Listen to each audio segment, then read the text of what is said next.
homem, mas palavra de Deus. Amém? Amém. Boa noite, irmãos. Como o pastor disse, vocês voltaram, significa que receberam alguma coisa boa ontem. Amém. Hoje eu quero continuar, vou falar e vou pregar a mesma mensagem, só que com uma abordagem diferente. Eu quero que você abra comigo em 1 Coríntios, capítulo 1. 1 Coríntios, capítulo 1, e o verso 2, verso 1, verso 2.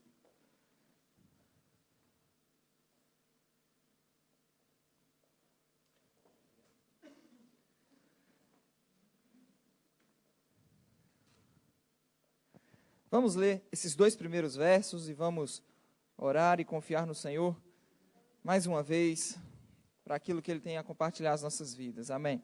Irmão, sempre que nos expomos à palavra de Deus, precisa existir em nós uma expectativa de sermos mesmo ministrados pelo Senhor, instruídos por Ele, por Sua palavra.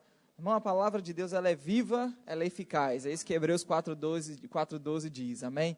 Não é só mais um discurso, não é só mais uma palestra, não é só mais uma reunião. Há algo da parte de Deus que é compartilhado. Jesus diz que as palavras dele são espírito e são vida. Amém?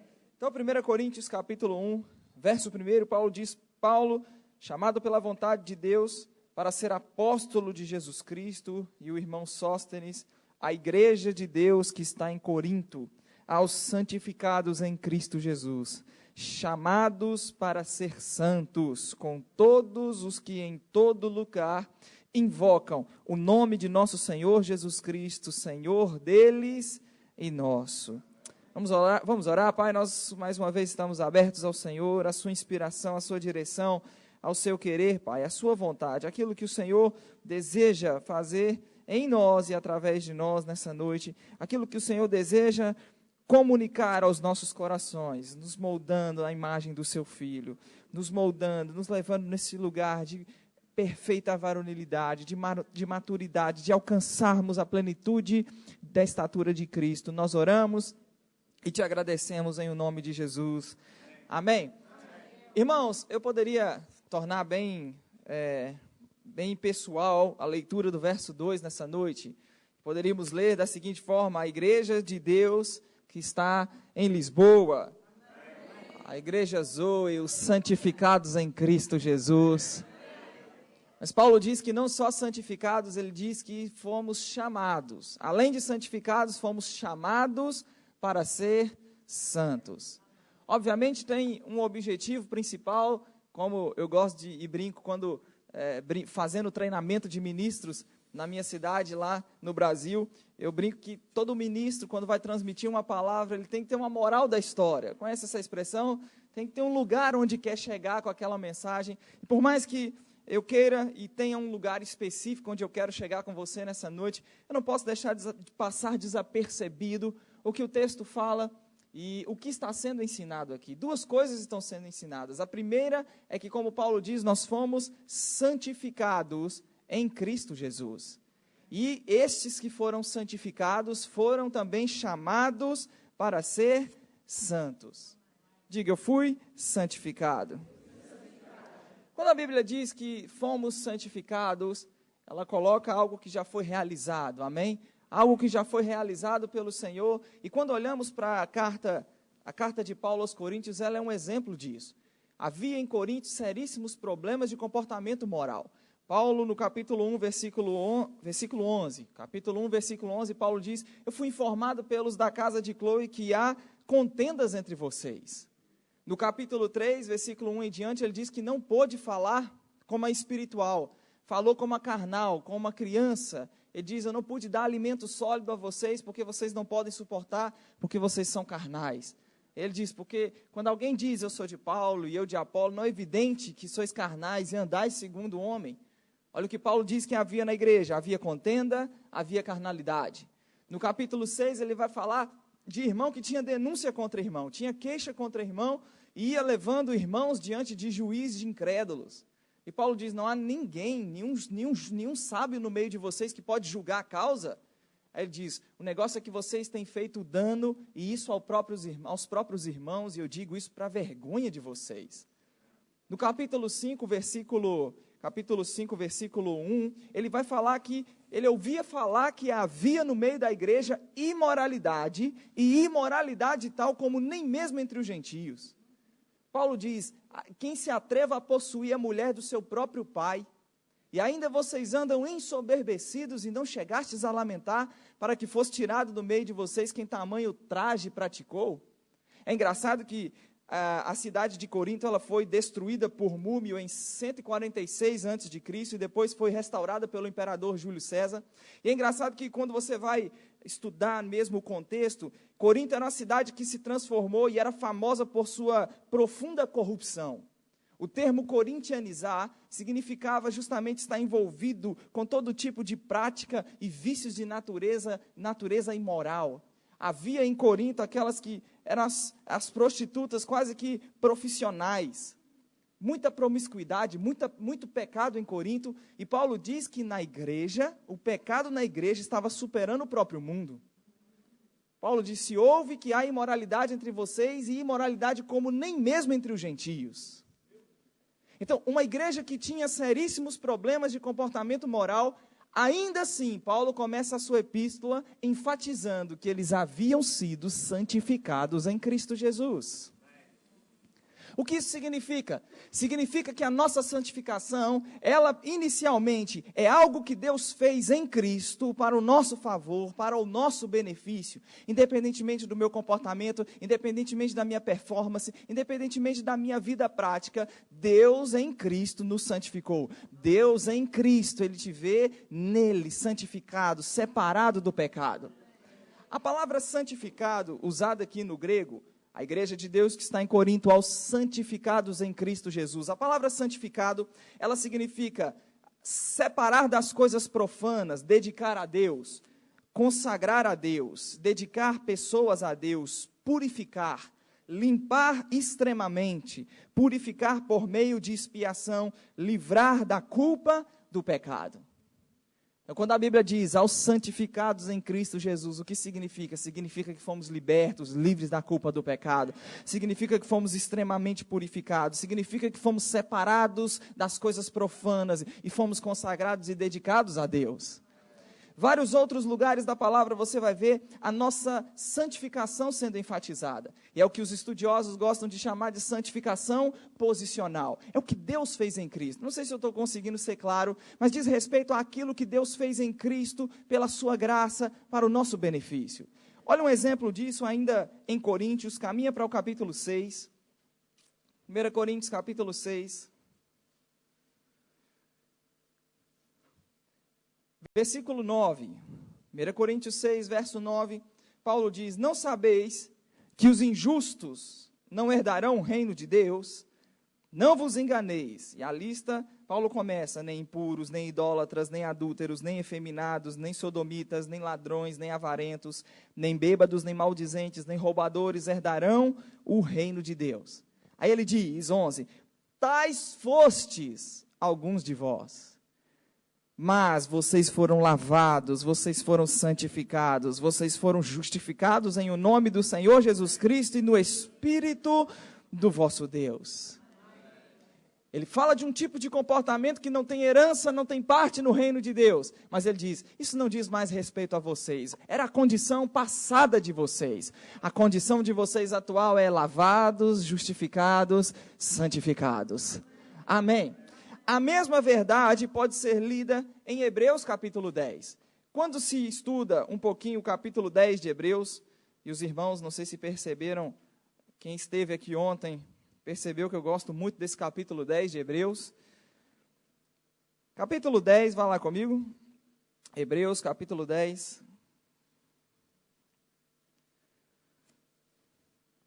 O texto é muito extenso, é muito longo, o autor aos Hebreus procura mostrar que tudo que diz respeito à lei era sombra e não tinha o poder de trazer a perfeição, não tinha o poder de santificar, não tinha o poder de aperfeiçoar o homem. Por isso, todos os anos precisavam ser repetidos os sacrifícios, porque é impossível que o sangue de bodes e de touros removesse os pecados. Aí falando do Senhor Jesus, o texto diz que quando entrou no mundo, um corpo foi dado a ele, foi formado a ele. Versículo 10, o texto diz capítulo 10, verso 10, o texto diz: e é nessa vontade que temos sido o quê? Santificados, mediante a oferta do corpo de Jesus Cristo, uma vez por todas. Irmão, quer você sinta, quer não, você foi santificado. Ah, mas eu não me sinto santo. Já já vou chegar lá. Mas em Cristo, aquilo que Deus fez em Cristo, quando se fez homem nele, Ele vê essa obra já consumada, Ele já te vê nele, separado do pecado, completamente limpo, completamente consagrado a Ele. Você foi santificado. Isso foi tão bem feito, o que Deus fez em Cristo foi tão bem feito, a ponto, versículo 16, continua aí no capítulo 10, o verso 16 diz: esta é a aliança que eu farei com eles depois daqueles dias, diz o Senhor, porei no seu coração as minhas leis e sobre a sua mente as escreverei, e acrescenta também: de nenhum modo me lembrarei dos seus pecados e das suas iniquidades para sempre. Não tem mais necessidade de todo ano ficar fazendo recordação de pecados. Não tem mais necessidade de todo ano, dia da expiação, fazer recordação de pecados, sacrifício de animal ser oferecido. Ele fez isso quando a si mesmo se ofereceu. Uma única oferta que nos santificou, uma única oferta que nos aperfeiçoou, uma única oferta que nos livrou da culpa do pecado. No livro, no capítulo 2, comecei o capítulo 3, na verdade, escrevendo sobre a nossa santificação posicional. Eu usei uma ilustração da abolição da escravidão do Brasil. Ela se deu com a assinatura da Lei Áurea, pela Princesa Isabel, no dia 13 de maio de 1888, na verdade. E aí, legalmente falando, quantos escravos havia no país no dia seguinte? Legalmente falando, quantos escravos havia no país no dia seguinte? Nenhum.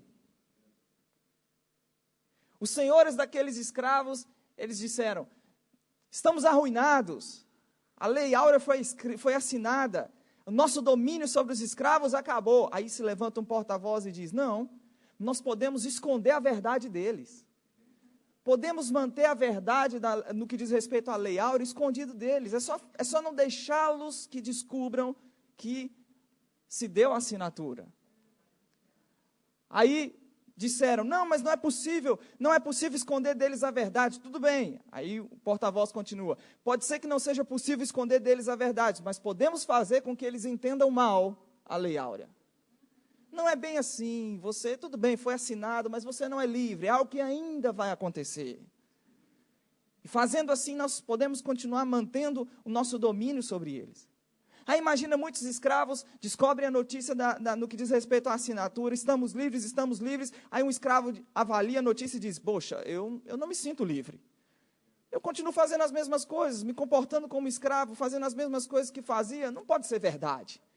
Ou seja, avaliou a notícia à luz das suas experiências. Aí você tem um escravo sábio, que olha e diz: documento é verdadeiro, a Lei Áurea foi assinada, os escravos estão libertos. Hipocrisia seria eu não fazer com que minha vida se conformasse a essa minha nova condição de livre. Não posso continuar vivendo. E à medida que aceita a veracidade daquilo que foi estabelecido, daquilo que foi feito, a sua experiência começa a ser transformada. Irmão, o Evangelho é a assinatura da Lei Áurea, é a libertação dos escravos. E o que o diabo tenta fazer, inicialmente ele tentou fazer, esconder a verdade dos crentes, para mantê-los na escravidão, para que eles continuassem como escravos, para que continuassem fazendo as mesmas coisas. Aí se levantou e começou a se levantar homens de Deus, pregando a verdade da palavra: o pecado não tem mais domínio sobre vocês, vocês estão livres da escravidão do pecado, o pecado não é mais o senhor de vocês. Aí ele começou a fazer com que as pessoas entendessem errado a mensagem. Não é bem assim, né? Não, vai devagar. E eu tenho certeza que eu estou diante de um povo que vai olhar para o documento e vai dizer: pode ser que a minha vida não esteja à luz ainda do que está escrito, mas eu vou fazer com que a minha vida se conforme àquilo que está escrito. Eu não sou mais o escravo do pecado, eu não preciso mais me submeter ao pecado, eu não preciso mais me submeter aos comportamentos da vida passada. Isso não diz respeito mais a mim. Então, Paulo começa a sua epístola escrevendo aos Coríntios e dizendo: vocês foram santificados. em Cristo Jesus. Você foi santificado. E muitos crentes, por não entenderem essa santificação posicional, têm vivido preso nos erros do passado. Por não entender algo que já foi realizado em Cristo, algo que já foi feito quando Ele veio e se entregou a si mesmo. Por não entenderem isso, vivem presos a uma vida de passado, vivem presos em condenação por coisas que fez no passado e não conseguem avançar. O avanço, no que diz respeito ao futuro, está profundamente comprometido. Por quê? Porque não consegue romper com aquela mentalidade de acusação, de condenação. Ei, você está em Cristo, você é uma nova criatura, as coisas velhas passaram, tudo se fez novo. Não é algo que vai acontecer, é algo que já aconteceu. Romanos 4:25 diz que o Senhor Jesus foi entregue pelas nossas transgressões. Ele ressuscitou para a nossa justificação. Se Ele morreu pelas nossas transgressões, se foi pelas nossas transgressões, não foi pelas suas transgressões, foi pelas nossas transgressões. E ao ser crucificado e morto pelas nossas transgressões, significa que eu e você não devemos mais nada no que diz respeito às nossas transgressões. Nada mais pode ser imputado de nós. Por quê? Porque o inocente assumiu a minha e a sua culpa e foi sacrificado, foi condenado pelos meus e pelos seus pecados. Se Ele ressuscitou para a nossa justificação, significa que diante de Deus, Romanos 5:1, justificados pela fé, nós temos paz com Deus. Aos Coríntios, Paulo diz, que 5:18, 2 Coríntios 5:18, Paulo diz, tudo provém de Deus, que nos reconciliou consigo mesmo por meio de Cristo, e nos deu o ministério da reconciliação. Ele diz, a saber que Deus estava em Cristo, reconciliando consigo o mundo, não imputando aos homens as suas transgressões, e nos confiou a palavra da reconciliação. Antes de nos confiar a palavra da reconciliação, antes de mostrar a nós a responsabilidade que temos como embaixadores de levarmos a mensagem da reconciliação, o texto enfatiza primeiro o fato de que nele somos uma nova criação. As coisas velhas passaram, tudo se fez novo. Nele estamos reconciliados com Ele. Não tem como sermos eficientes no que diz respeito a levar a mensagem da reconciliação se estamos debaixo de condenação. Você primeiro entende que foi reconciliado, que Deus estava em Cristo, não levando em conta, não imputando aos homens as suas transgressões. Você primeiro entende que nele você é uma nova criação. As coisas velhas passaram, tudo se fez novo.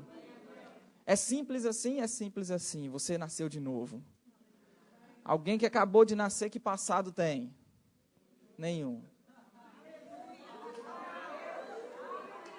Você nasceu de novo. Não existe. É por isso que as coisas velhas passaram. Tudo se fez novo. E muitos crentes, por não entenderem essa verdade, vivem presos embaixo de condenação. Vivem presos por causa de erros de uma vida passada. E ficou para trás.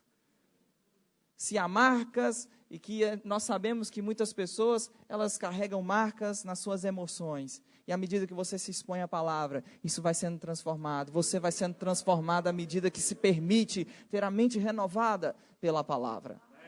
Amém. Então, eu e você, em Cristo, fomos santificados. É algo que já foi realizado. É algo que não será realizado, é algo que já foi realizado. Santificação posicional. Agora, além dessa santificação posicional, Paulo diz, aos santificados em Cristo Jesus, diga chamados. Esse é o tema da minha mensagem nessa noite. O chamado. Ele diz, chamados para ser santos. Quando falamos de chamado, nós logo imaginamos um ministério, nós logo imaginamos o serviço, nós logo imaginamos aquilo que vamos fazer para o reino de Deus, aquilo que vamos fazer servindo ao Senhor, servindo as pessoas. Dificilmente, quando se fala de chamado, as pessoas consideram inúmeros outros chamados que a Bíblia vai nos apresentar e nos mostrar. Elas sempre se concentram no serviço, elas sempre se concentram naquilo que vai fazer para Deus. Eu sou chamado, eu tenho um chamado, eu quero servir, eu vou funcionar fluindo nos dons, tocando a vida de outras pessoas. E é engraçado que Paulo fala de um chamado muito específico. Ele fala de um chamado para ser santo. E aqueles que foram santificados em Cristo Jesus são chamados e convocados pelo Senhor para serem santos em todo o seu procedimento. Se você olhar para Pedro, vá lá comigo em Pedro, 1 Pedro capítulo 1. 1 Pedro capítulo 1.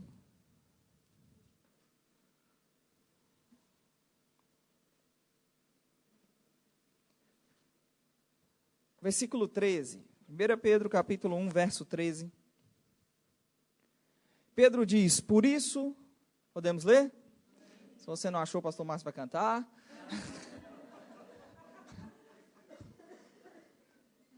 Trata de abrir logo para não correr o risco. Brincadeira.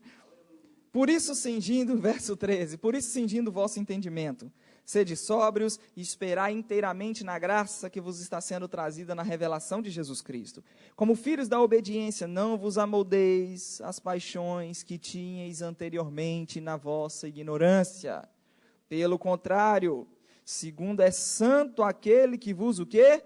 Chamou para quê? Ele diz, tornai-vos também vós mesmos santos em todo o vosso procedimento, porque escrito está, sede santos, porque eu sou santo. Qual é o chamado desse Deus que é santo? Que a sua criação seja santa. Como assim ser santo? De que forma, na prática, atender a esse chamado do Senhor? De que forma isso funciona na vida prática? Pedro diz de uma forma muito clara, ele diz, vocês agora são filhos da obediência, e como filhos da obediência, não vos amoldeis às paixões que tinhas anteriormente na vossa ignorância. Irmão, é muito simples, não precisa flutuar, não precisa brilhar, não precisa nada disso. Aos Efésios, Paulo diz, 4:22, se despoje do velho homem, se revista do novo homem, 4:24 de Efésios. Como assim na prática? Ele diz, aquele que furtava, não furte mais. Antes, trabalhe agora, fazendo com as próprias mãos o que é preciso ser feito para ter do que acudir ao necessitado. Diga comigo, despojar, revestir. Ele está falando de tirar uma roupa e entrar em outra roupa. Revestir e entrar em uma roupa. Imagina você, alguém trabalhou a vida inteira, 30, 40 anos da sua vida, trabalhou, tendo que sair todos os dias pela manhã vestindo um terno. Então, todos os dias de manhã, o ramo no qual ele se envolveu, o ramo no qual trabalhava, exigia dele um terno. Então, automaticamente, todos os dias de manhã ele já levantava e vestia o terno. Aí, de repente, por alguma circunstância da vida, muda de ramo. E ao mudar de ramo, obrigatoriamente, não há mais necessidade de se vestir o terno todos os dias pela manhã. Amém? Você acha mesmo que essa pessoa, se ao levantar pela manhã, nos primeiros meses daquela nova atividade, daquela nova tarefa, você acha mesmo que aquela pessoa de manhã, se ela não levantar e não prestar atenção que precisa entrar numa roupa diferente, ela não vai se pegar vestindo o terno? Por quê? Porque ficou habituado com aquilo, foi muito tempo usando daquela prática. Irmão, Paulo diz, nós precisamos nos despojar do velho homem, do comportamento do velho homem da velha vida. Ele diz, precisamos entrar na roupa do novo homem. Amém? Isso vai exigir de nós uma atitude, uma consciência, sabermos o que estamos fazendo, prestar atenção no que estamos fazendo. Pedro diz, não vos amoldeis às paixões que tinhas anteriormente. Quando você vai para Romanos, e parece que aos Romanos Paulo é muito mais contundente, detalhista no que diz respeito a essa nova vida, como ela funciona na prática. Falamos ontem sobre a justificação, a condição em que o homem se encontrava, pecador, destituído da glória de Deus. Esse que se encontrava nessa condição foi justificado gratuitamente. Amém? E ao sermos justificados gratuitamente, Paulo diz, onde abundou o pecado, superabundou graça. De que forma a minha vida prática agora vai corresponder a essa minha nova condição? Continuando no pecado? Ele diz, de forma nenhuma. Como viveremos no pecado, nós os que para ele morremos. 6,14 de Romanos, Romanos capítulo 6, verso 14.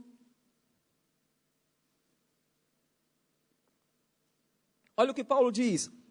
Porque o pecado não terá domínio sobre vós. Mas o pecado não tem mais domínio sobre nós. Porque nós não estamos debaixo da lei, nós estamos debaixo da graça. Na lei o pecado era o nosso Senhor. Por quê? Porque a lei não tinha o poder e não foi dada por Deus com o propósito de nos tirar da escravidão do pecado. A lei foi dada para avultar a ofensa, mostrar para o homem o seu pecado e o seu erro. Então o pecado na lei tinha governo e domínio sobre o homem. Agora Paulo diz, nessa nova condição, a nossa nova realidade, pecado não tem domínio sobre nós, porque nós não estamos debaixo da lei, nós estamos debaixo da graça. E onde abundou o pecado, superabundou graça. A graça perdoou os nossos pecados e nos livrou do poder do pecado. Aí, de uma forma bem prática, ele diz, vamos continuar pecando porque não estamos debaixo da lei, debaixo da graça, de modo nenhum. Versículo 17, mas graças a Deus, porque outrora escravos do pecado. Irmão, que boa notícia é essa? Nós não somos mais escravos do pecado. Contudo, viemos a obedecer de coração a forma de doutrina que fomos entregues, e uma vez libertados do pecado, algo que já foi feito, já foi realizado, fomos transformados em servos da justiça. Amém? Versículo 22, agora, porém, libertados do pecado, algo que mais uma vez aconteceu, transformados em servos de Deus, tende o vosso fruto para a santificação e, por fim, a vida eterna. De acordo com Paulo, o fruto dessa libertação do pecado é o quê? É a santificação. Então, no mesmo texto, no mesmo verso, ele está falando de algo que já foi realizado por Cristo. Algo que Deus fez em Cristo, nos libertou do pecado. A evidência, o que é fruto? O resultado disso é o quê? É a santificação. E de acordo com Pedro, o que é a santificação? É não permitir que nos amoldemos aos padrões do velho homem. Não permitir que voltemos a ser aquilo que éramos antes de experimentarmos o Senhor e a revelação e o entendimento. Irmão, você não mudou de religião, você nasceu de novo. Evangelho não é sair eu saí de debaixo de um conjunto de regras, de leis e vim agora para um outro conjunto de regras. Não, não é isso, irmão. Evangelho é nova vida. Evangelho é a vida e a natureza de Deus compartilhada ao nosso homem interior, nos dando agora condições de vivermos essa nova vida. Não é religião, não é algo que se vive de fora para dentro, é algo que começa por dentro, porque nasceu de novo, é algo que está acontecendo a partir do interior. Amém? Então Paulo diz, fomos santificados, mas ele diz, vocês também foram chamados para ser o quê? Para ser santos. Charles Spurgeon disse, a verdadeira conversão dá segurança à pessoa, mas não lhe confere o direito de parar de vigiar. A W. Tozer disse, como eu disse ontem, santos sem a santificação são a tragédia do cristianismo. Santos que foram santificados, mas que ignoram a santificação, nesse aspecto prático e experimental. A W. Tozer expressa muito bem esse ensino, dizendo que santos sem santificação são a tragédia do cristianismo. No Brasil, nós temos uma condição. As pessoas entenderam que elas foram justificadas, entenderam que elas foram santificadas, e elas celebram essa verdade da palavra de Deus. Mas a vida de muitos parece que não se conforma a essa nova condição. Então, eles falam que são santos, falam que são santos, falam que são justificados, mas o seu comportamento não está em harmonia com essa nova condição. Em 1 João 1,6, João diz que se dissermos que mantemos comunhão com Ele, mas andamos nas trevas, mentimos e não praticamos a verdade. Não pode existir uma confissão e um comportamento contrário àquilo que se confessa. 1 João 1,5, João já havia dito, Deus é luz e nele não há treva alguma. Aí ele diz o 6, se dissermos que mantemos comunhão com Ele, mas andamos nas trevas, mentimos e não praticamos a verdade. Há um chamado, irmãos. Antes de funcionar como um cooperador de Deus, antes de fazer aquilo que Deus quer que você faça, antes de atender ao chamado do Senhor para fluir naquilo que Ele te chamou especificamente, antes disso, Deus fez um chamado muito específico, sejam santos, porque eu sou santo. Quando você vai para Mateus capítulo 7, Mateus capítulo 7,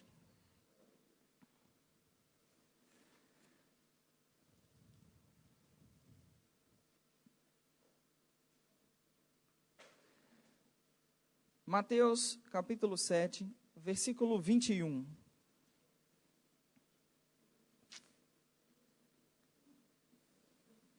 Mateus 7, 21. Olha o que o Senhor diz. Nem todo o que me diz, Senhor, Senhor, entrará no reino dos céus, mas aquele que faz a vontade de meu Pai que está nos céus. Agora, olha o peso do que ele vai dizer nos versículos seguintes. Muitos naquele dia hão de dizer-me: Senhor, Senhor, porventura não temos nós profetizado em teu nome, e em teu nome não expelimos demônios, e em teu nome não fizemos muitos milagres? Senhor, eu atendi ao chamado para o ministério, eu realizei, eu servi, eu operei milagres, eu profetizei, eu expeli demônios. O Senhor vai dizer explicitamente: nunca vos conheci. Apartai-vos de mim, os que praticais a iniquidade. O texto mostra que houve produtividade, houve milagre, houve profecia, não é isso que o texto diz? Milagre, profecia, expulsão de demônios, mas isso por si só não é sinal de aprovação divina. Não é o fato de estar fluindo no chamado. Estou fluindo no chamado, tem milagre, tem profecia, tem evidência de dons. De acordo com Jesus, isso por si só não é sinal de aprovação divina. Quando você vai olhar para a palavra, você vai ver que até Satanás opera sinais. Em 2 Tessalonicenses capítulo 2, você não precisa abrir, só anota se você estiver anotando. 2 Tessalonicenses capítulo 2 e o verso 9, Paulo diz: o aparecimento do iníquo, falando do anticristo, do homem da iniquidade, o filho da perdição. Ele diz: o aparecimento do iníquo, quando o anticristo surgir, Paulo diz: o aparecimento do iníquo é segundo a eficácia de Satanás. Aí o texto diz: com todo o poder e sinais e prodígios da mentira. É que por isso que o fato de estar fluindo nos dons, atendi ao chamado, estou fluindo no ministério, estou fluindo no chamado que Deus me chamou, aquilo que Deus me chamou para fazer, tem resultado, tem evidência, por si só não garante, não é sinal de aprovação divina. Porque a Bíblia diz que o próprio Satanás opera sinais, o próprio anticristo quando se manifestar.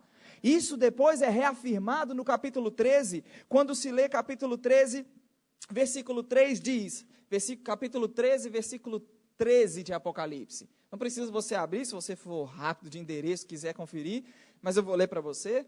O texto diz, falando do falso profeta, o Apocalipse 13 vai falar da manifestação do anticristo e vai falar de um falso profeta, chamado no capítulo 13 de uma outra besta, e vai falar da ação, do propósito, do objetivo desse falso profeta.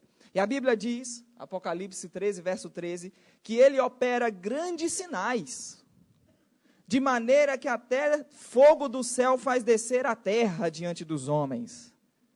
Seduz os que habitam sobre a terra por causa dos sinais que lhe foi dado executar diante da besta, dizendo aos que habitam sobre a terra que façam uma imagem à besta, aquela que ferida a espada sobreviveu, e lhe foi dado comunicar fôlego à imagem da besta, para que não só a imagem falasse, como ainda fizessem morrer quantos não adorassem a besta. Irmão, antes de atender ao chamado do Senhor, para fazer alguma coisa para Ele, nós precisamos primeiro, antes de produzir, antes de fazer qualquer coisa, Deus quer que reproduzamos a sua natureza santa.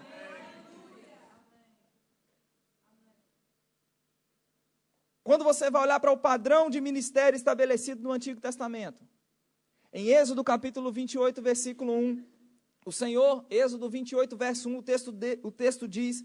E o Senhor diz a Arão, a Moisés: faz vir junto de ti Arão. Vocês querem ler? Eu aconselho vocês me ouvirem e anotarem. Daqui a pouco vocês vão abrir um texto comigo. O texto diz em Êxodo capítulo 28, verso 1. O Senhor disse a Moisés: faze vir para junto de ti Arão, teu irmão, e os seus filhos com ele, dentre os filhos de Israel, para me oficiarem como sacerdotes. Os sacerdotes eram os ministros da antiga aliança. E aí o texto diz, falando especificamente de quem deveria se apresentar, a saber Arão, os filhos de Nadab e Abiú, Eleazar e Itamar. Aí o versículo 36 vai dizer, o capítulo é longo, vai dar instruções sobre como deveria ser a estola sacerdotal. E aí o texto diz, versículo 36, farás também uma lâmina de ouro puro, e nela gravarás a maneira de gravuras de sinete, santidade ao Senhor.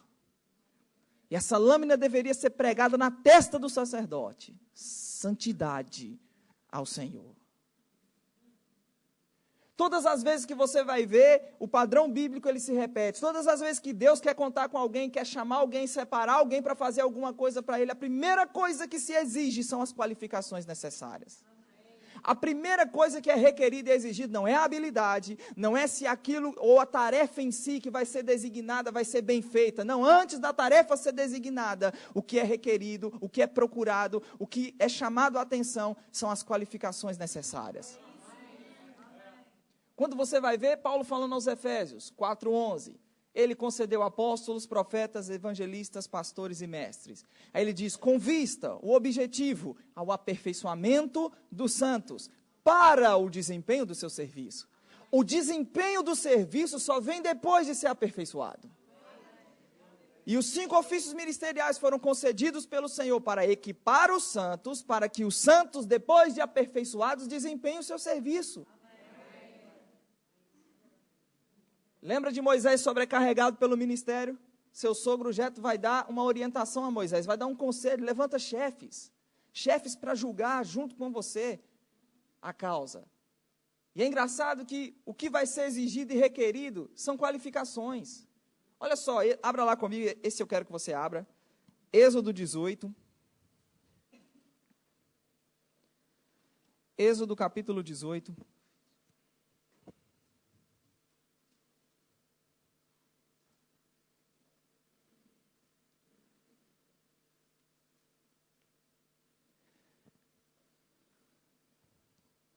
Êxodo capítulo 18, verso 15. Quantos acharam? Respondeu Moisés a seu sogro. 18:15. É porque o povo vem a mim para consultar a Deus. Quando tem alguma questão, vem a mim para que eu julgue entre um e outro e lhes declare os estatutos de Deus e as suas leis. O sogro de Moisés, porém, lhe disse, não é bom que fazes. Sem dúvidas desfalecerás. Outro princípio aqui nós aprendemos. Um líder não pode ser centralizador. Ninguém faz nada sozinho. Vai acabar desfalecendo se tentar abraçar tudo e fazer tudo sozinho. Agora, ao mesmo tempo que há uma necessidade de se levantar pessoas, não se levanta de qualquer jeito. E olha o que o texto vai dizer. O texto continua dizendo, sem dúvida desfalecerás, tanto tu como este povo que está contigo, pois isto é pesado demais para ti. Tu só não o podes fazer. Ouve, pois, as minhas palavras, eu te aconselharei, e Deus seja contigo. Representa o povo perante Deus, leva as suas cargas a Deus, ensina-lhes os estatutos e as leis, e faz-lhes saber o caminho em que devem andar e a obra que devem fazer.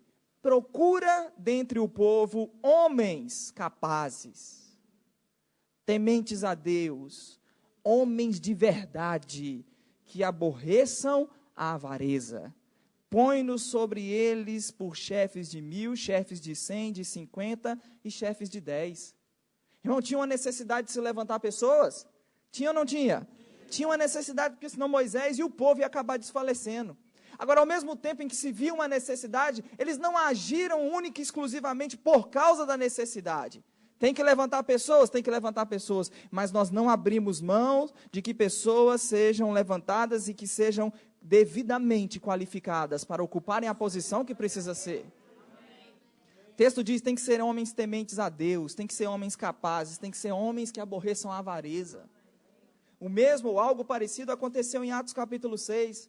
A Bíblia diz no versículo 1 que naqueles dias, multiplicando-se o número dos discípulos, houve murmuração dos helenistas contra os hebreus, porque as viúvas deles estavam sendo esquecidas na distribuição diária. Então os 12 convocaram a comunidade dos discípulos e disseram, não é razoável que abandonemos a palavra de Deus para servir a mesas. Nós não podemos deixar a palavra e a oração para nos dedicarmos a servir mesas. Então o que vai ser feito? Vai ser levantado pessoas. Agora, de novo, você vai perceber que qualificações são exigidas. O texto diz, mas, irmãos, escolhei dentre vós 7 homens, ele diz, de boa reputação, cheios do Espírito e de sabedoria, os quais encarregaremos deste serviço. Irmão, para entregar a cesta básica, numa igreja primitiva, tinha que ter boa reputação, tinha que ser cheio do Espírito, tinha que ser cheio de sabedoria. Para entregar a cesta básica, tinha que ser gente devidamente qualificada. Quando vai olhar, 1 Timóteo capítulo 3, 1 Timóteo capítulo 3,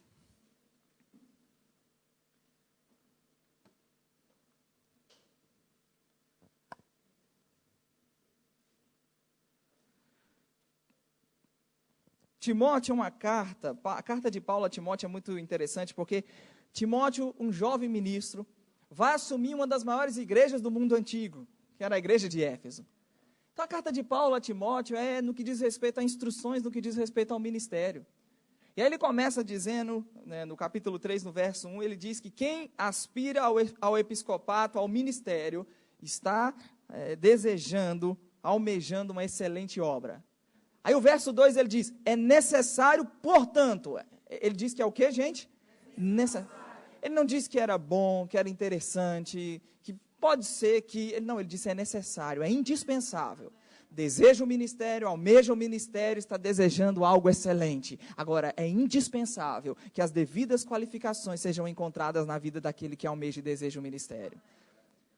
Ele diz, é necessário, portanto, que o bispo seja irrepreensível, esposo de uma só mulher, temperante, sóbrio, modesto, hospitaleiro, apto para ensinar, não dado ao vinho, não violento, porém cordato, inimigo de contendas, não avarento, que governe bem a própria casa, criando os filhos sob disciplina com todo respeito. Pois, se alguém não sabe governar a própria casa, como cuidará da igreja de Deus? Que não seja neófito, novo convertido, infantil, imaturo.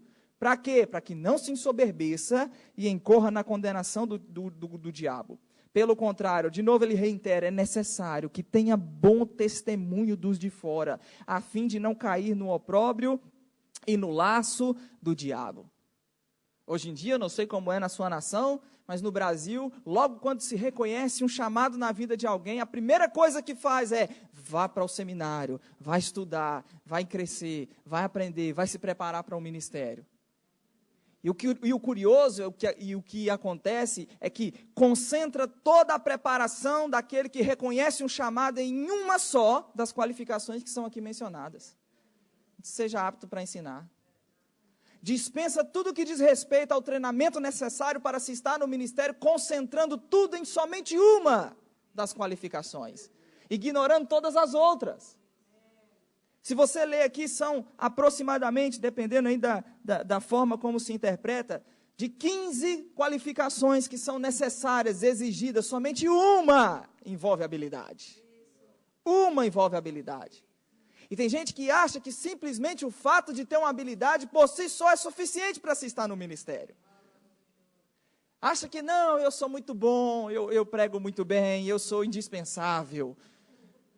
Quando eu ministro, como flui. Quando eu coloco a mão para fazer, como floresce, como acontece. E você vai olhar para o padrão divino, irmãos. Deus não está atrás de gente somente de alta performance.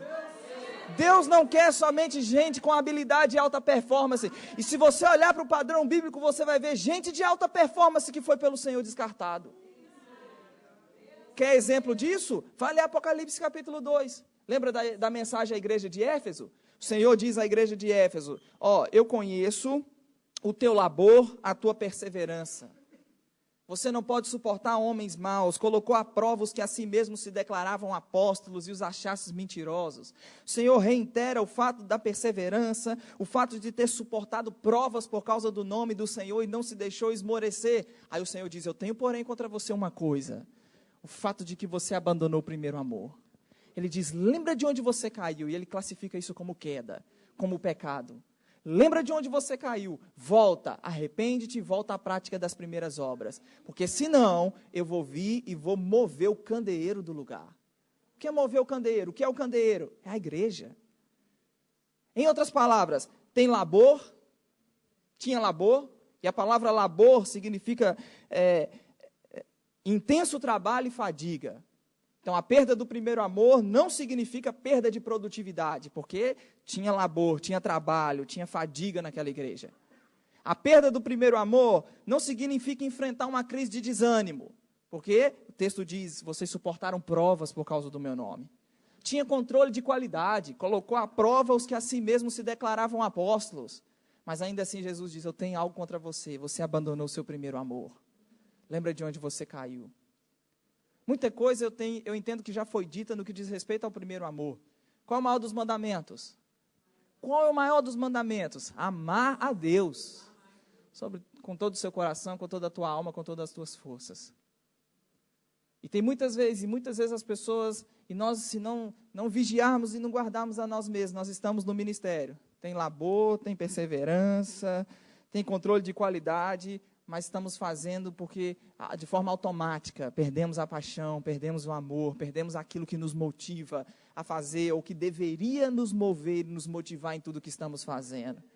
Tem muita gente que tem desejado o ministério, faz o que faz por hábito, por rotina, por medo de perder a posição, para puxar saco, para procurar promoção. Eu trabalho com treinamento de ministros e é muito comum, você vai perceber e ver que eles andam na linha até passar na prova de admissão. Passou na prova de admissão e parece que para alguns o fato de ter passado na prova de admissão, estar no ministério, significa que nada que eles façam vai os tirar do ministério. Você vai ver Paulo, 1 Coríntios 9, 27, esmurro o meu corpo e o reduzo à escravidão, para que, tendo pregado a outros, já estava no ministério. Para que, tendo pregado a outros, não venha eu mesmo a ser desqualificado. Irmão, alguém que se encontra nessa condição, pensa num ministro como Paulo. Ele diz que esmurrava o seu próprio corpo, reduzia a escravidão, para que, tendo pregado, não viesse a ser desqualificado. Pensa comigo, se por um acaso tivesse acontecido de Paulo ter pecado, caído, ele perderia todo o conhecimento que tinha? Perderia toda a habilidade que tinha para ministrar, para fazer? Perderia, gente? Não. Então, o que significa, de que forma entender o desqualificado? Desqualificado porque perderia a autoridade, perderia o exemplo. E ministério é baseado em exemplo. O próprio Paulo disse aos Coríntios, em 2 Coríntios 6,3, não dando nós nenhum motivo de escândalo, para que o ministério não caia em descrédito. Eu tenho um amigo que ele é secretário de um pregador bem conhecido no Brasil, chamado Marcelo Jamal. E eu estive em uma cidade onde esse amigo mora, em Florianópolis, e ele disse que, alguém já ouviu falar de Luciano Subirá? Ele disse que Luciano Subirá encontrou um determinado ministro no aeroporto, poderoso nas escrituras, eloquente, alguém, e ele conversando daqui, conversando dali, esse amigo contando, conhece bem, muito próximo de todos esses ministros, esse contexto, e ele disse que Luciano Subirá contando para ele que, ao encontrar com esse ministro, ficou desejoso de convidá-lo para os seus eventos, de convidar para haver uma parceria.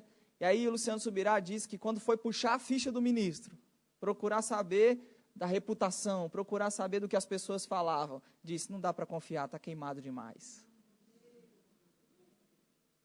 Tem habilidade, é poderoso nas escrituras, conhecedor das escrituras, mas perdeu a autoridade, porque perdeu o exemplo. E ministério é baseado em exemplo. Nós temos aquela mentalidade de que disciplina é punição. Vocês conhecem essa expressão aqui, disciplina? Alguém que ficou em disciplina? Eu, por muito tempo, acreditei que disciplina era punição. E aí, pensa comigo. Se alguém, por exemplo, pecou, caiu em adultério, a esposa, se a pessoa se arrepende diante de Deus perdoou? Perdoa ou não perdoa? Perdoa. Suponha que a família perdoou, a liderança da igreja perdoou, a igreja perdoou. Esse alguém que está em disciplina está sendo punido?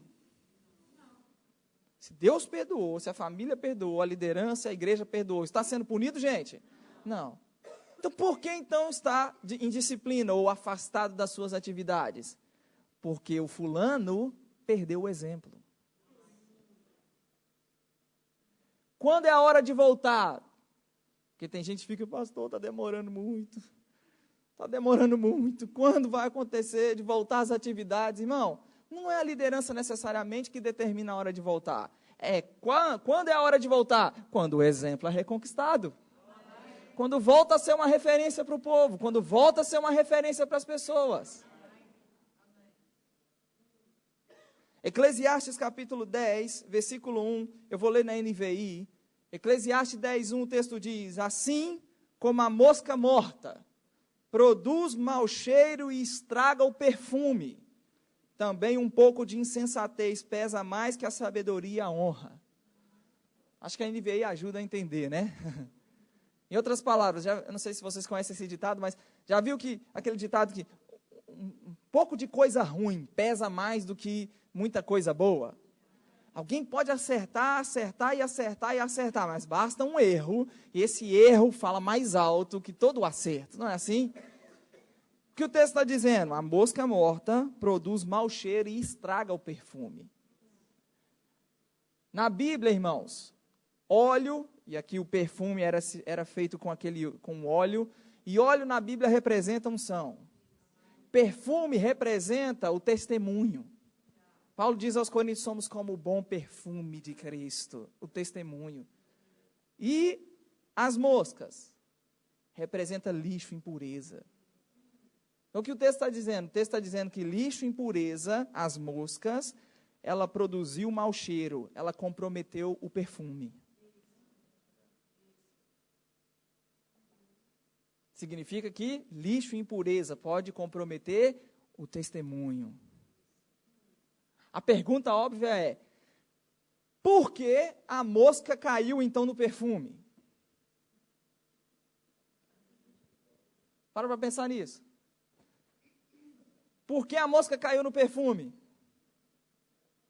Não, por que caiu? Estava destampado, aberto, descuidado. Se não vigiarmos e não guardarmos, podemos correr esse risco de permitir com que lixo e impureza comprometa o testemunho. Paulo disse a Timóteo em 1 Timóteo 4,12, ordena e ensina estas coisas. Ninguém despreze a tua mocidade, antes pelo contrário, torna-te um padrão dos fiéis. Na palavra, no procedimento, no amor, na fé, na pureza. Paulo não disse a Timóteo para ensinar sobre palavras, sobre amor, sobre fé, sobre pureza. Ele diz: torna-te um padrão dos fiéis. Aquilo que você ensinar no que diz respeito, ensine com o seu comportamento. Que as pessoas, ao olharem para você, vejam em você essa referência de palavra, de amor, de pureza. Ele diz: aplica-te à exortação e ao ensino. Aplica-te à exortação, ao ensino. Aplica-te à leitura, à exortação e ao... Olha, eu esquecendo a leitura, ó. Aplica-te à leitura, à exortação e ao ensino. Quer o ministério, mas não quer ler. É preguiçoso. Nem a própria Bíblia lê. Quer ser levantado por Deus para quê? Irmão, o ministério não é um lugar de se exibir. Ministério não é lugar para gente que tem conflito, problemas, coisas mal resolvidas consigo mesmo, no que diz respeito à aceitação, e que é o ministério para ser visto, para estar num lugar de visibilidade, onde as pessoas vão elogiar, honrar, e aquilo massageia o ego. O ministério não é para lugar para gente que quer aparecer. As 3 palavras usadas no Novo Testamento para ministros, nenhuma delas tem a conotação que parece ter na cabeça de muitos. As 3 palavras, número 1, doulos, usada para ministro, para servo. Alguém que é completamente, o que significa doulos? A palavra grega, alguém que é completamente consumido pela vontade do seu Senhor. A palavra diaconia também é usada para ministro no Novo Testamento. E o que a palavra diaconia significa? Alguém que foi dado em favor da comunidade. Alguém que foi dado para servir a comunidade. A terceira palavra é rupereta. E o rupereta era um escravo remador que se assentava no porão do navio e remava. Ao som de berros do seu senhor, ele assentava no porão do navio e remava o navio para que outras pessoas chegassem ao seu destino. Aos Coríntios 4:1, Paulo diz: importa que os homens nos considerem como ministros de Cristo. E a palavra ali é rupereta, esse escravo de baixa categoria que estava no porão do navio, remando o navio. É por isso que Paulo disse a Timóteo: não pode ser neófito, não pode ser imaturo. Irmão, não ache que vai ser irresponsável a liderança que levanta alguém sem primeiro provar alguém. Ninguém é levantado e ninguém pode ser levantado sem antes ser provado. Ao longo desses anos eu passei por muita prova. não prova especificamente aplicada pelo meu pastor. Eu passei por provas especificamente aplicadas por ele para ver como eu corresponderia. Mas provas que passei aplicadas pelo próprio Deus. E que ora, acredite, eu me vi reprovado. Eu me lembro de uma ocasião em 2010, estávamos recebendo na nossa igreja pastor Manassés Guerra, que para mim é uma das referências no que diz respeito ao ensino da palavra, que toca muito a minha vida. Estávamos recebendo, na verdade Manassés ainda era o pastor da igreja lá na minha cidade, em Belo Horizonte. Pastor Marcelo, que hoje é o meu pastor, estava assumindo, então estava nesse momento de transição. Então estava no evento, pastor Manassés, Jânio César e o Herênio Ramiro. Pessoas que admirava muito. E aquele evento, eu me lembro que eu tive uma impressão do Espírito Santo, e o Espírito Santo disse para mim, você vai pregar nesse evento. Irmão, pensa em alguém que duvidou da direção de Deus. Não é possível. Como assim eu vou pregar? Pastor Márcio lembra disso? Desse evento? Bárbara chegou para mim, era a diretora na época, hoje é diretora do Rema, em Goiânia. Bárbara chegou para mim e disse, Tiago, eu estou separando alguns alunos para dar um testemunho do que o Rema fez na sua vida. Então, você vai ter 10 minutos para dar um testemunho do que o Rema fez na sua vida. Na minha cabeça, eu pensei, irmão, é minha oportunidade. Eu pensei, é a minha chance. É a minha chance de ser visto, de ser reconhecido. Eu vou arrebentar.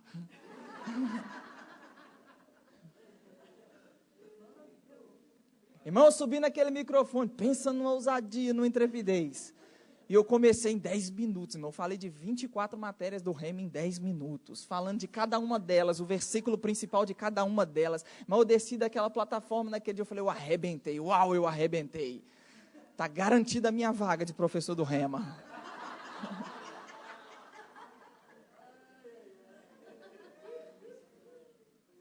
No outro dia de manhã,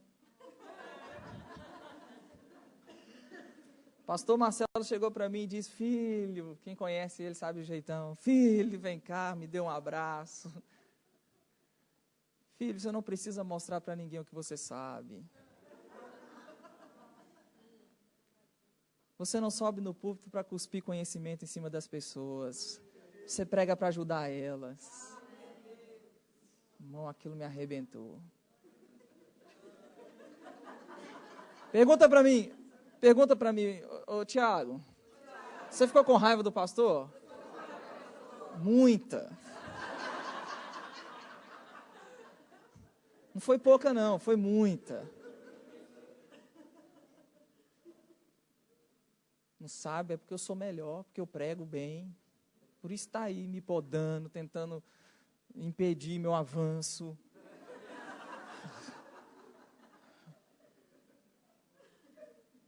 Não acredite, eu demorei a aprender alguma coisa. Eu demorei para amadurecer.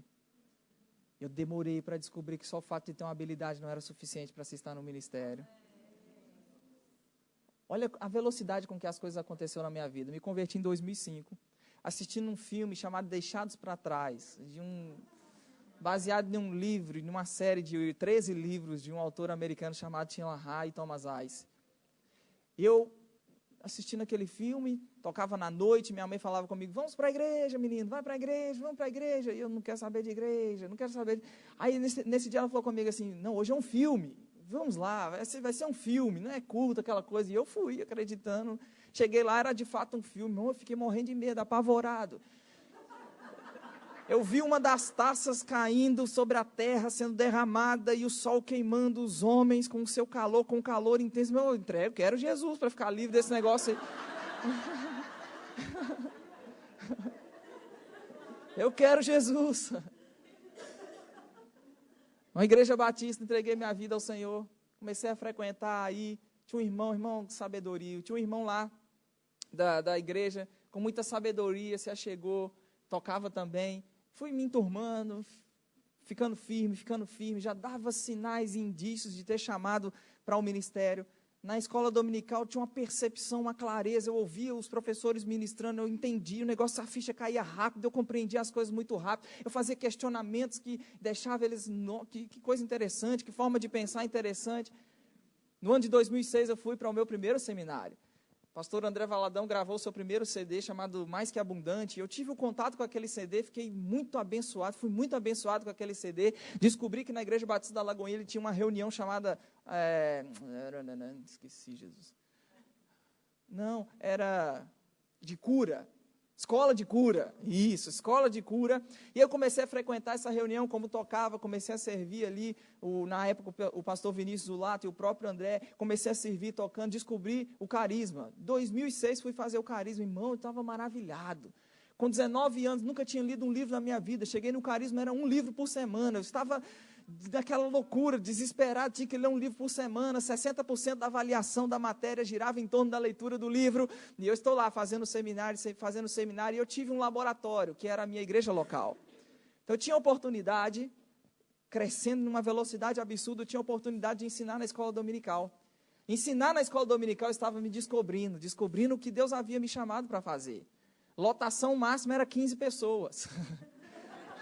Lotação máxima era 15 pessoas na escola dominical, mas eu me dedicava, eu me empenhava. Os amigos, os irmãos da igreja saíam no sábado à noite para aquilo e aquilo. Eu falei, não, tem que estudar. Ia para casa estudar. Eu brinco dizendo que eu danifiquei as minhas vistas de tanta leitura de madrugada com luz imprópria.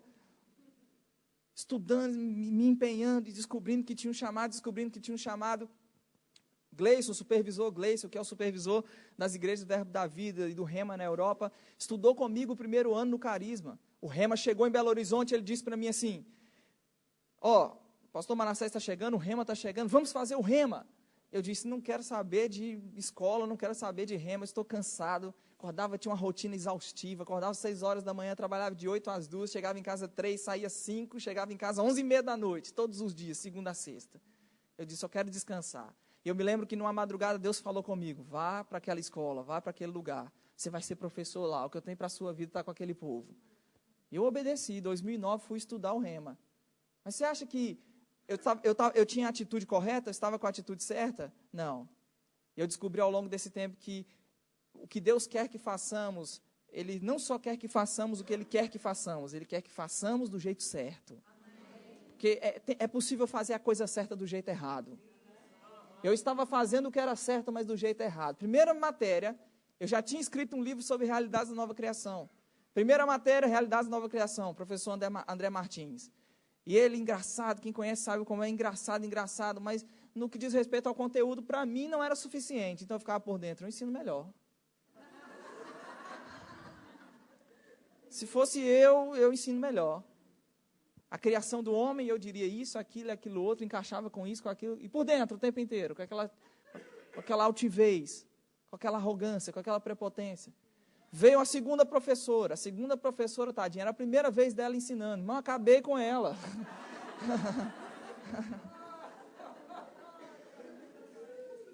Fundamentos da fé.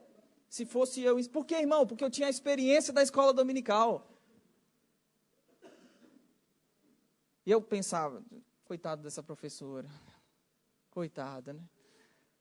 Tinha os bons, e quando eram os bons, eu reconheci, esse é top, esse é diferente. O tempo inteiro com a atitude correta.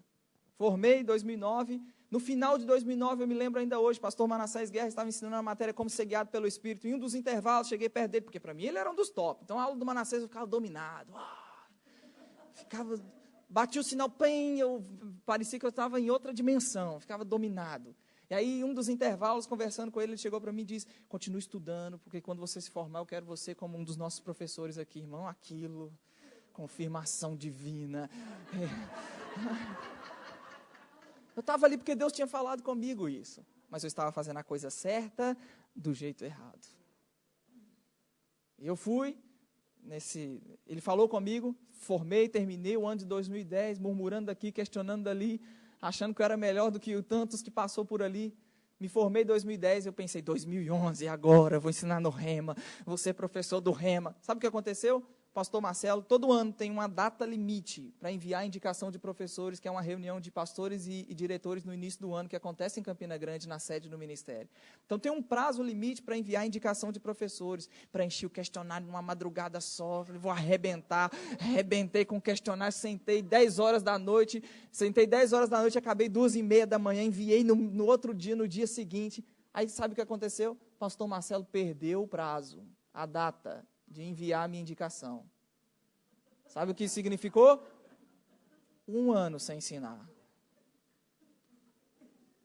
Irmão, você acha que eu fiquei com raiva dele?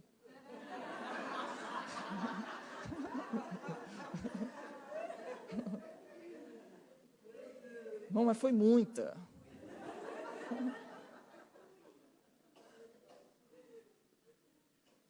Mas passou, superei. 2012, agora, esse ano eu vou ensinar. Aí eu bem lá no culto um dia, o pastor chega, a gente tinha um sistema chamado Sara, o pastor chega para mim e mostra aqui, filho, olha que coisa legal. Aí eu fui ver, que alegria, agora eu sou professor, entrei lá, meu login, minha senha, preenchi as matérias que eu queria, vou viajar. Nunca tinha andado de avião, gente.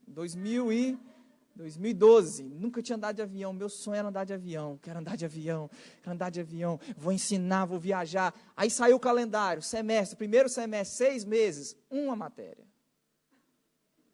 Irmão, uma matéria.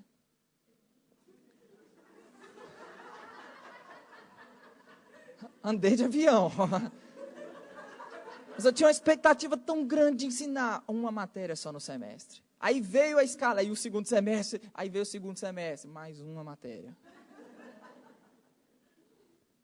Veio o ano de 2013, acabou, superei, ensinei. Veio o ano de 2013, agora vou ensinar, vou arrebentar de tanto viajar ensinando. 2013, Escola de Ministros em Belo Horizonte. Para você que não entende o contexto, sabe o que isso significa? Todo professor local tem que sentar 1 ano para fazer a Escola de Ministros. Sabe o que aquilo significava? Mais 1 ano sem ensinar.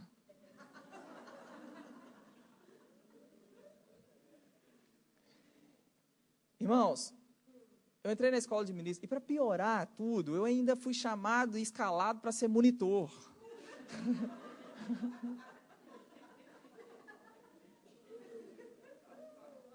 Na época nós nos conhecemos, conversávamos muito, eu usava um cabelo meio arrepiado assim, e não podia usar o cabelo arrepiado, tinha que colocar o cabelo baixo de lado. Irmão, pensa em quanto aquilo me revoltava. Ela tentava me consolar dizendo, seu cabelo para baixo fica muito mais bonito do que para o alto. Eu com aquela atitude rebelde, o que um cabelo tem a ver com isso, o que um cabelo tem a ver com isso, o que um cabelo tem a ver com isso. Eu tinha que chegar 30 minutos antes para ficar tocando violão lá, porque tinha uma oração, irmão, com a atitude errada o tempo inteiro. Até que um dia, a irmã de Sâmia, de pastora Sâmia, a Silvia, foi dar uma aula de oração. Ela contou a história de um camarada lá de Angola, chamado Brás. Ela disse que estava ensinando em Angola, e ela recebeu um convite para ministrar em uma igreja, em uma determinada igreja, e que esse irmão, fazendo rema na época, chegou para ela e disse, professora, a senhora vai pregar perto da minha igreja, perto da minha casa, a igreja que a senhora vai pregar. E aí chegou o dia de ir na tal igreja, entraram no carro e andando. Quem conhece Luanda sabe a dificuldade de chegar nos lugares, o trânsito, dependendo do horário, é muito intenso. E aí andando, lá, quase 2 horas para chegar no lugar de carro. Ela ficou curiosa e disse, Brás, você mora muito longe. Como você vai para a escola? Na época o rema funcionava de 4 às 6 e a outra turma de 7 às 9, isso? Como você faz para ir para a escola, Brás? Ela diz, eu vou a pé, professora. Ela disse, a pé, Brás? Professora, eu vou a pé. Que horas você sai de casa para chegar no rema 4 horas? Professora, sai 6 horas da manhã. Sai 6 horas da manhã, chego 4 horas, faço o rema, volto. Na volta tem lugares, é mais tranquilo, não tem tanto trânsito, tem lugares que dá para correr. Que horas você chega em casa, Brás? Chego 2 horas da manhã, 2h30. Ela disse assim, Brás, é muito longe. É um esforço, um sacrifício enorme que você faz. Aí sabe qual foi a resposta dele? Ele disse, professora, não se compara o que essa palavra está fazendo na minha vida.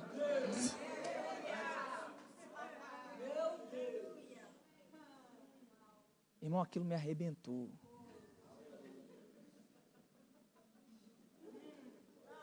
Irmão, toda arrogância, toda prepotência, toda altivez de que eu sou o pregador, eu sou o ministro, toda arrogância, toda prepotência. Todos esses anos que eu levei tempo para aprender a lição. Eu aprendi a lição naquele dia. A minha atitude para com a escola de ministros mudou completamente. Mudou completamente a minha atitude, mudou completamente aquilo que a forma como eu estava ali. Aí eu estava fazendo a coisa certa, do jeito certo. Quando foi o ano de 2014, pense em alguém que viajou. 2015 nós nos casamos, né? Quando foi o ano de 2016, no ano de 2016, nosso primeiro ano de casado, eu acho que pelo menos 4 vezes no ano.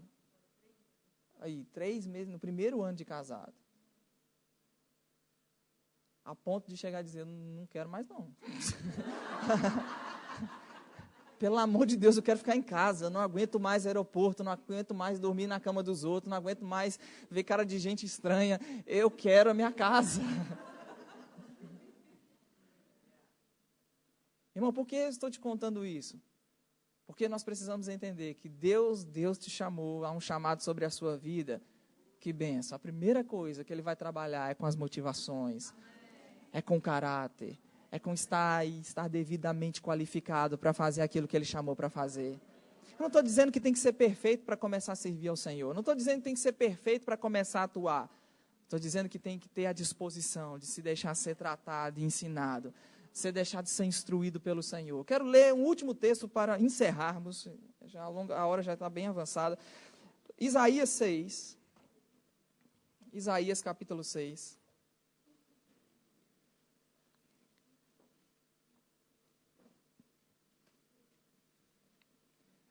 Não significa que hoje também seja perfeito, que amadureci completamente, que estou naquele lugar até que Cristo volte, irmãos. Nós vamos continuar amadurecendo. Hoje eu já não prego mais para impressionar ninguém.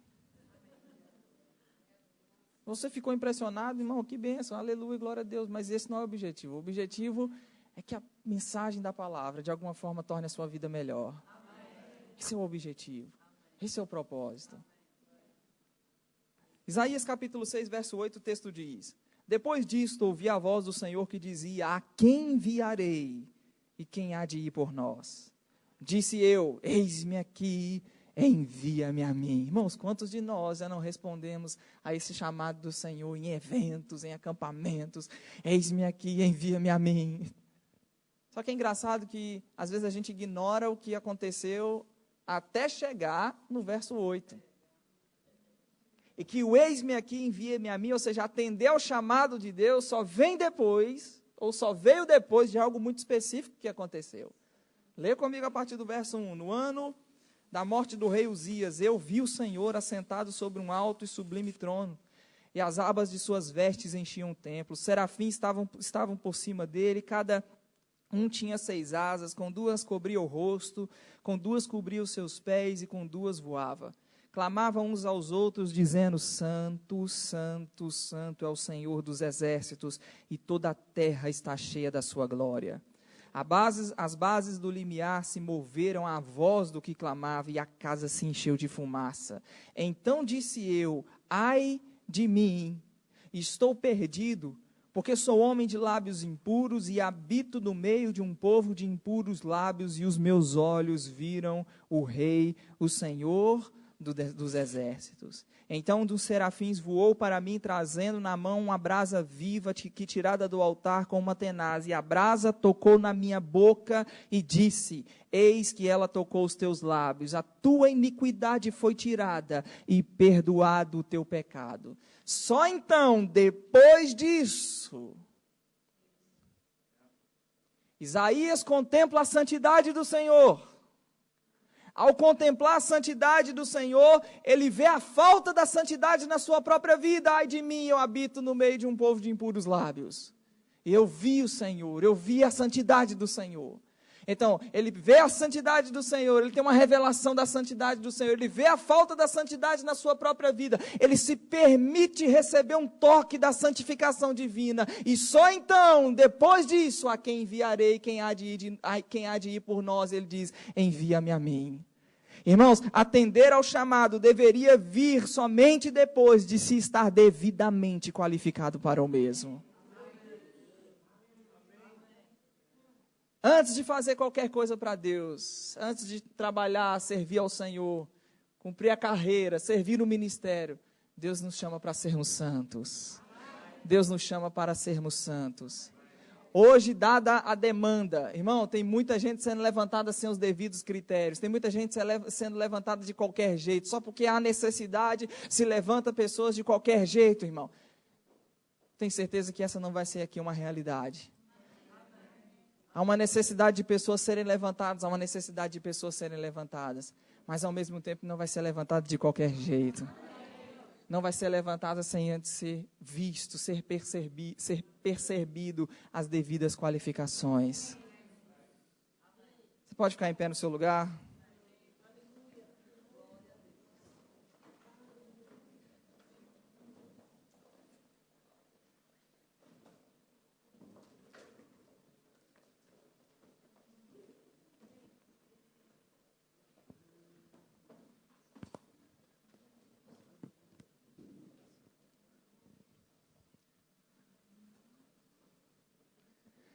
Sabe, irmão, eu quero encerrar esse tempo com os irmãos, dizendo a você que se você tem um chamado e que talvez se vê como eu me via, eu sou bom,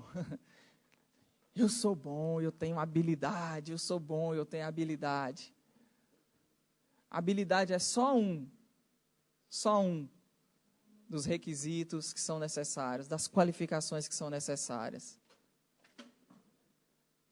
Aprenda e se deixe ser moldado e trabalhado pelo Senhor no que diz respeito às outras qualificações. Para que quando for levantado, quando for estabelecido, não seja levantado e estabelecido para daqui a pouco cair, envergonhar você mesmo, envergonhar o ministério, envergonhar o Senhor. Tem muita gente com muita habilidade envergonhando o Senhor. Tem muita gente com muita habilidade que se envolveu com coisas, com pecados, que a própria reputação completamente manchada, que é o ministério, tem que ter bom testemunho dos de fora, o que as pessoas falam sobre nós, qual é o testemunho que as pessoas dão ao nosso respeito. Feche os seus olhos. Pai, nós consagramos ao Senhor essa noite as nossas vidas, consagramos ao Senhor.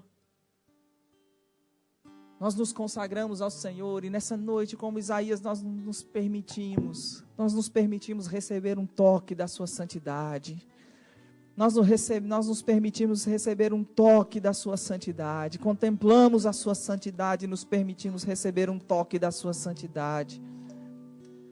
Se porventura, ao reconhecer a falta da santificação na nossa própria vida, nós nos permitimos receber um toque da sua santidade, para estarmos devidamente qualificados para aquilo que o Senhor nos chamou, para aquilo que o Senhor nos tem chamado. Nós te agradecemos pelo zelo que o Senhor demonstra para com a nossa vida nessa noite. Te agradecemos pelo zelo, por querer nos promover, mas não promover de qualquer jeito, não promover só porque tem que promover, não promover só porque tem uma necessidade, mas promover devidamente qualificado,